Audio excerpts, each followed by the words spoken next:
Bom dia, estamos começando agora mais um Classe Trabalhadora em Debate e nesta manhã recebendo os dirigentes sindicais Exiraldo Vieira e Thiago Henrique. Sejam bem-vindos.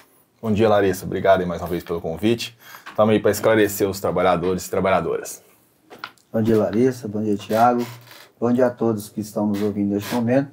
Vamos tentar aqui, de alguma maneira, trazer esclarecimento para os trabalhadores. Vamos começar então já falando da suspensão das férias, né, Exiraldo? O que aconteceu aí? Os trabalhadores foram pegos de surpresa? Sim, as pessoas, sempre é surpreendente, né? De alguma forma, o Correio vem na sua primeira hora e, assim, não sei se de forma pensada, e os trabalhadores acabam sendo surpreendidos, né? Pessoas que estavam aí já com suas férias, já com as suas férias assinadas, né? Já marcadas férias, pessoas que já tinham vindo, já tinham comprado os pacotes, né? Já na expectativa de fazerem, de tirar, de gozar as suas férias. E aí, de repente, são surpreendidos. Então, é claro que a pessoa entra em desespero, já fica preocupada com aquelas circunstâncias. E a gente, de alguma forma, também acaba sendo surpreendido, porque a gente só recebe a notícia pelo trabalhador, né? Nós não temos primeira hora aqui. A primeira hora chega lá, o trabalhador fala com a gente, o que a gente vai fazer? Então, a primeira coisa que a gente fez em relação ao receber essa informação já foi procurar saber o que estava acontecendo. E, de fato, consolidava aquela reclamação dos trabalhadores. Logo em seguida, foi feito um contato com a federação e, aí, em seguida, nós fizemos um informativo para tentar orientar minimamente o trabalhador o que fazer, né? Nesse interino, a federação tomou atitude no sentido de buscar a justiça para dar um impacto sobre essa circunstância, pelo menos de imediato, né, que foi buscando aí uma liminar com antecipação de tutela para poder resolver, né, a condição de cada trabalhador neste momento. E nós, ao mesmo tempo, nós fizemos as informações e ali nós orientamos o trabalhador a fazer um procedimento no sistema, no SEI, ou no SEI, no Helpdesk, e encaminhar também lá para o DIGEP, encaminhar para GEPES, encaminhar para a REAT, né, esse pedido, até para saber, orientando o que estava acontecendo, que eu já tinha feito pacote, né, já estava tudo certinho, pago já toda a parcela, ou não estavam pagando ainda, nós orientamos que fizesse isso. Para quê? Para que a gente pudesse, posteriormente, né, caso necessário, a gente abrisse um procedimento também na justiça para garantir isso para os trabalhadores. E a gente espera que essa liminar venha consolidar e que sejam garantidos agora, pelo menos de imediato, para esses trabalhadores. Então foi essa linha que nós tomamos, né? A gente sabe que já aconteceu em outros momentos, né? Isso dentro da empresa, e a orientação foi a mesma. E lá a coisa foi sendo feita a avaliação e acabou dando certo lá. E eu espero que neste momento também aconteça a mesma coisa, né? Que se resolva, porque seria um absurdo o trabalhador ficar nessa condição que está sendo colocada hoje. E principalmente para esses que realmente compraram uma viagem, estão pagando passagem aérea, pacotes, porque assim, além de não terem as férias nesse momento programado, muitas vezes é uma férias que a esposa, o esposo também consegue no emprego ali, tem os filhos e tudo mais, então assim, acaba com um sonho e traz uma dívida. Porque dificilmente a agência ou a companhia aérea vai devolver o dinheiro para essas pessoas por um problema que não é delas, né? Não é dessas empresas. Até porque o trabalhador conseguiu marcar as férias aí por uma aceitação da própria empresa. Né? Não é o trabalhador que marca as férias, é o gestor do trabalhador que entra no sistema da própria empresa,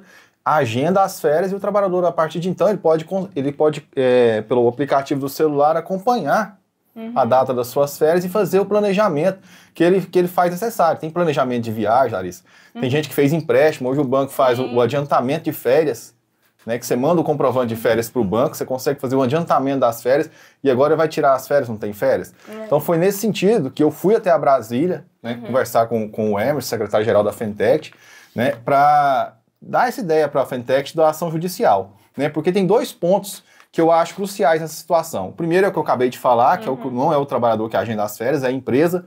E o segundo, que a empresa suspendeu as férias de quem tem período aquisitivo de 2025. Tá? E aí essa mesma empresa foi conosco no acordo coletivo do ano passado e assinou que ia voltar os 70% para o trabalhador que tirar as férias com período aquisitivo de 2025. Então, na minha opinião, e isso eu conversei com o Hermes, ela está deixando de descumprir uma parte do acordo. como que ela assina um acordo falando que vai pagar 70% para quem tiver férias com o período aquisitivo 2025 e suspende as férias desse pessoal? Né? Então, de certo modo, ela não está infringindo uma lei. Né? A lei de férias, por exemplo, ela está obedecendo, que ela só suspendeu de quem tem período aquisitivo 2025. Mas ela está desrespeitando um acordo coletivo que ela mesma assinou em mesa de negociação. Sim, esse é outro ponto importante, né? E você também esteve em Brasília, Thiago, na semana passada, para 2 atividades, né? No dia 21, para o lançamento do Comitê em Defesa dos Correios, e no dia 22, em reunião com o presidente da empresa, né, o Fabiano? Sim, nós tivemos no dia 21 lá, no lançamento, na verdade é o relançamento, né? Porque é o comitê que nós criamos na época do governo passado, onde a empresa estava na iminência aí de ser privatizada. Né? Então nós criamos esse comitê, fomos ao Congresso Nacional, debatemos essa questão com os deputados, né? Não obtivemos êxito no primeiro momento, que a privatização passou com os deputados, mas como os senadores são em menor número, nós tivemos mais tempo de conversar com eles, né? E aí, no Senado, nós conseguimos, pelo menos, não deixar isso aí em votação. Né? E aí veio a eleição do presidente Lula e retirou a empresa, como primeiro ato de governo dele, da lista de privatização, né? E agora, com essa situação que a empresa alegou estar passando aí, né, que é a situação financeira, a gente foi obrigado a reabrir o comitê, né, e tivemos a presença de vários deputados passando lá pela reabertura. Estava um dia movimentado em Brasília, tinha encontro de prefeitos, vereadores, então um dia bem intenso em Brasília. Nós conseguimos reabrir isso aí e vamos continuar em reuniões do comitê em Brasília, aí com representantes dos sindicatos por todo o país, né, para a gente organizar a melhor forma de chegar nos senadores, nos deputados, né, na Casa Civil e até no próprio presidente Lula para debater essa situação que o Correio está passando hoje. A gente sabe que a questão hoje que está acontecendo nos Correios, e muitos gostam de citar, que é o tal da taxa das blusinhas e outras circunstâncias aí. E a realidade não é essa. Ela vai muito mais além do que da simplicidade que as pessoas querem colocar aí. Todo esse trajeto que chegou a esse ponto, ela não vem de agora. Desde a época de 2016, no golpe contra o presidente Dilma, que aquilo eu chamo foi golpe contra os trabalhadores da sociedade, até os motivos por que fizeram aquele impeachment. Diziam que era pedalada fiscal e na verdade não tinha essa realidade. Existia uma outra realidade, trazer o desmonte das empresas que traz sustentação para o nosso país. E lá em 2016, houve uma medida 95, foi a PEC 95, que impedia, inclusive, investimento na saúde, na educação, enfim, na segurança, fazia todo esse impedimento, travava totalmente o país. Depois veio a reforma da trabalhista, veio a reforma da Previdência, e de lá então nós viemos a romaria que tivemos que fazer na tentativa de impedir o Correio ser privatizado. Houve tirada de direitos dos trabalhadores, quase 50 cláusulas do acordo coletivo. Houve aumento do postal saúde naquele momento. Houve venda de patrimônio dos Correios naquele momento.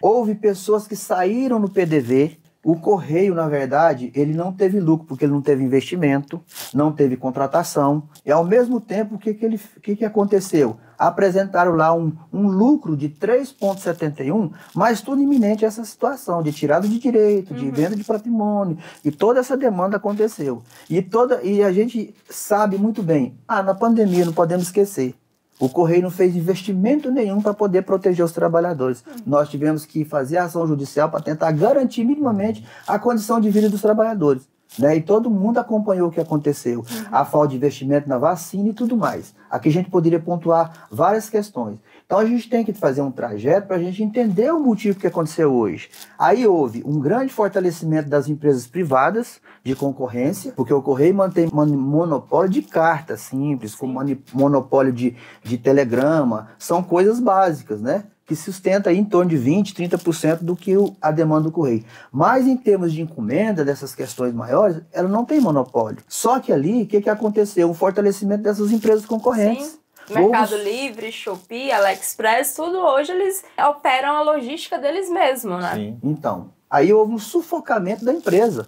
Então, gente, é natural que acontecer, chegar numa crise como essa. Se eu não dou o ponto de partida, dou uma sustentação para qualquer empresa ter a guinada para subir, a tendência dela é passar por uma crise como nós estamos passando hoje. E que eu sei que ela vai passar, porque o governo atual tem responsabilidade nessa questão. Outra questão que lá naquele momento aconteceu, a puxada de dividendos, né, do próprio Correio. Houve uma puxada de dividendos porque do lucro vão 25% do dividendo vai para o governo federal. Dos estatais. Das estatais.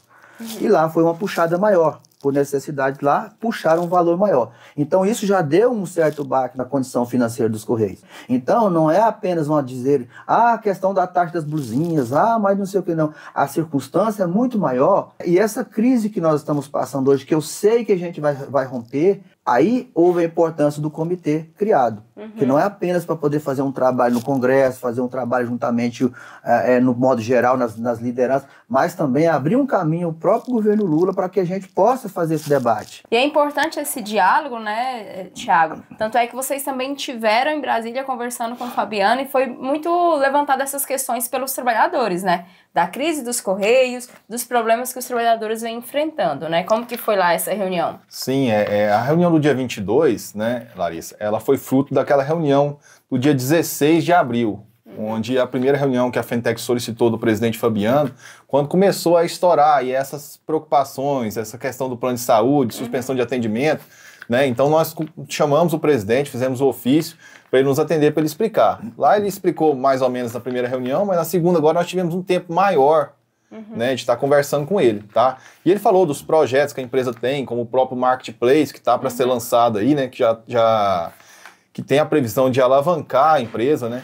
Que é o que a gente estava falando, foi a falta de investimento na empresa, né, que fez com que isso acontecesse. Esse marketplace era para ele ter acontecido, né, há muito tempo atrás. Lá na pandemia, né? Isso, exatamente, na pandemia, quando estourou aquela questão das encomendas, quando a população largou de ir na loja física, né, para ir na loja virtual e comprar por conta da Covid, né? Então isso aí deveria ter acontecido, mas como ficamos aí muito tempo sem um centavo de investimento na empresa, né, só sucateamento, nós ficamos para trás, né, comparada à concorrência. Então tem a questão do marketplace, tem o primeira hora da empresa dessa semana, já falou dos investimentos aí, previsão de investimentos de 5 bi ao longo de 5 anos.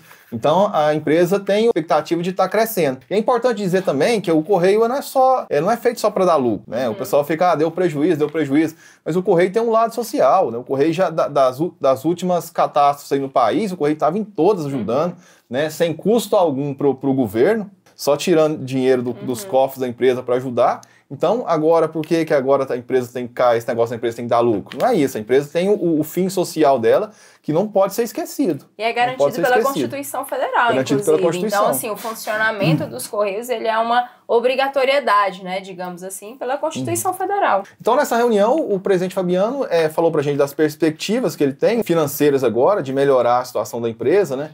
A questão do PDV, né, tem vários trabalhadores aí que estão no PDV aguardando para sair. Esse pessoal vai desligar da empresa, a empresa vai estar acertando com eles, e com o desligamento desse pessoal já vai vir o chamamento do pessoal do concurso público, aí, que está bem apreensivo, né, que já fez as provas, o concurso já foi homologado, né, e está aguardando para somar com a gente aí na empresa. Então a expectativa é essa. Né? Aguardar para ver se o que foi falado realmente aconteça, né?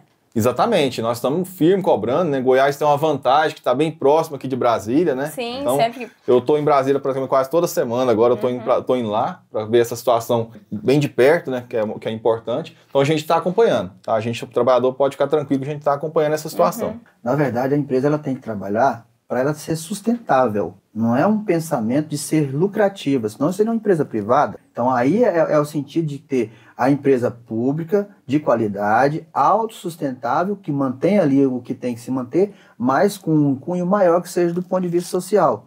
Isso é um ponto importantíssimo que a gente tem que colocar isso na cabeça. Na época do Guilherme Campos, né? Apresentou um lucro fenomenal. No outro dia já estava com prejuízo. Mas que jogada financeira é essa que ele estava fazendo? Que as pessoas ficam criando expectativa diante de uma questão que não é para essa finalidade. Então isso é importante que o Thiago colocou. Quando vier a questão do marketplace, tem que ter investimento, tem que ter contratação, porque não adianta nada também só a gente captar e não ter como entregar. Sim. Então a gente tem que responder na mesma proporção daquilo que está sendo proposto. E esse é um grande problema aí dos últimos anos que a gente vem acompanhando nos Correios, né? A falta de efetivo. Isso. Já vai vir um outro PDV e aí quem vai cobrir esses trabalhadores que saíram, né? Então essa é uma briga muito importante do sindicato e dos trabalhadores também, né? Essa é uma luta, né, Larissa? Desde do primeiro governo Dilma, né, onde teve o último concurso, né? Tivemos aí, graças a Deus. E agora é lutar para esse pessoal vir, né? Tem fila de espera lá, né?